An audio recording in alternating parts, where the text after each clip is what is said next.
I'm Justine, and welcome to my YouTube channel. On this channel, I kind of just want to talk about books. I read a lot, and I am a sucker for a good romance. And I just thought I have to share the love with you guys. I have to share what books are fantastic and what books are a little lackluster. I do most of my reading on Kindle Unlimited. And if you don't know about that, it's just an extension of Amazon Prime. So if you have an Amazon Prime membership, you should be able to get a Kindle Unlimited one as well. It's $10 a month. You can rent up to 10 books on your Kindle at any time, and then when you're done, you can just return it.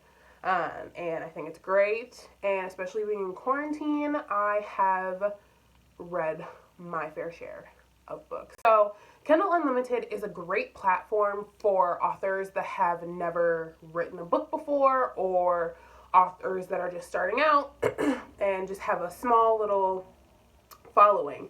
So I found some really great authors that I would love to talk about with you. The first one, I'm going to start with a book that I finished most recently, and her name is Shanora Williams. Shanora Williams, I found her, I don't even know how I found her. I found her through multiple books. I had read so many books at this point, and then I finally got to her. And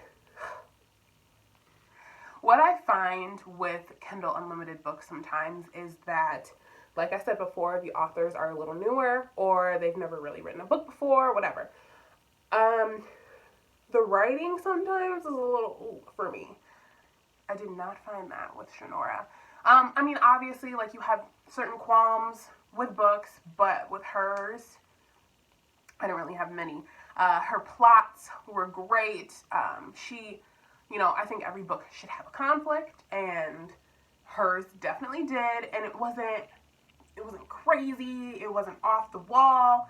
Hers were, I feel like, more realistic than some of the ones that I've read about, and she did a great job at being descriptive and making you feel like you were there, making you feel like you've met these characters before.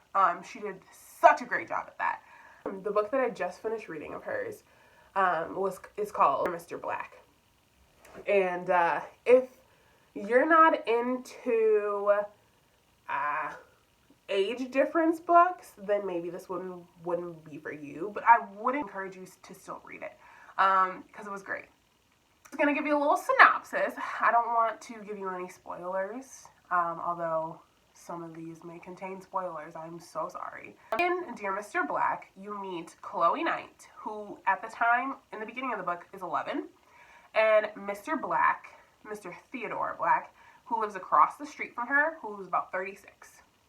So he moves in one day with his daughter, Isabel, and his wife, Janet, to Primrose, somewhere in California. The neighborhood was called Primrose, and in that neighborhood, people tend to have a little bit of money.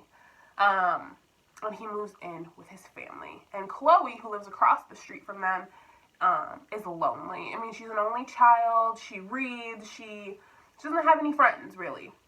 And she's mixed. So her dad is black and her mom is white. And so she's having a really tough time in a primarily white school. And she hasn't met any friends, obviously. So when she sees freaking Isabel across the street walking in their house with a book, she's like, this is my girl. Like, we need to meet. So she literally puts on her shoes and she walks on across the street and meets Isabel. But when she first looks out the window and notices that a family is moving in, she hears a motorcycle. And this dude driving up on a motorcycle. I'm sorry, but if I see a guy on a motorcycle, I'm gonna look. Okay? I'm gonna look. Because,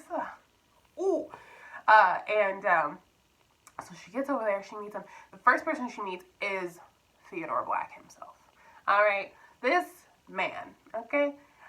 Dark hair, the way she describes him is like dark, tousled hair. Tattoos everywhere. Alright? Tall, muscular, beautiful man. Okay? Clearly. He's beautiful. And she meets him and she's like, it's an instant attraction for her, but then again, she's 11. What 11-year-old doesn't have a crush on an older dude? I feel like I always did. Anyway, she meets Isabel. Isabel and her become sisters, essentially. Like, they're together all the time, best friends till the end of the world. Until Janet Black, Isabel's mom and Theo's wife, dies. It's a murder. Technically, she gets murdered, and it really jacks up his head a lot. So at the time, Isabel and Chloe are going off to college. And Isabel has already left for college at this point, about a couple weeks later after the killing. And it's just Chloe chilling at home for another 2 weeks before she has to drive away. She's continuously seeing Black in his garage, like tinkering with his bikes and everything, and just getting drunk, passing out on the floor, on the ground, in the garage. And she continuously goes over, helps him into his bed, you know, helps him like get ready for bed and everything like that. Until one night when she goes over and she helps him, and things get a little steamy, okay? And just keep in mind that she's 19 at the time, and he's probably like, I don't know, 30, almost 40, I would say. Not really sure. You do find out that they're 10 years apart, or 20 years apart, I'm sorry. And things just kind of go from there after that scene. And I would just, if I had to describe this book in words, it's steamy. It's realistic.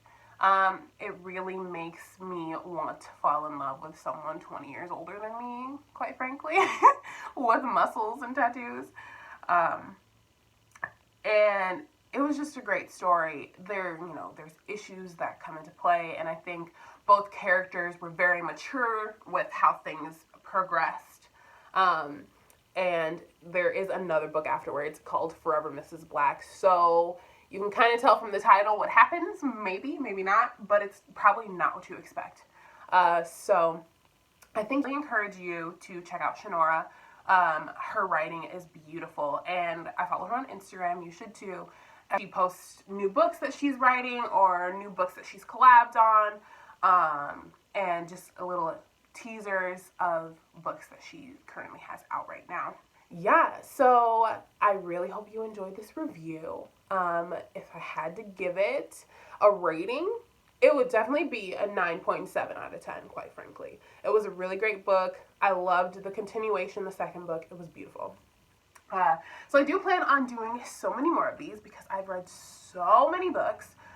So be sure to follow me on Instagram and Twitter, and I talk about a lot of books on there as well. And be sure to subscribe and like the video if you want to see some more. See you guys later.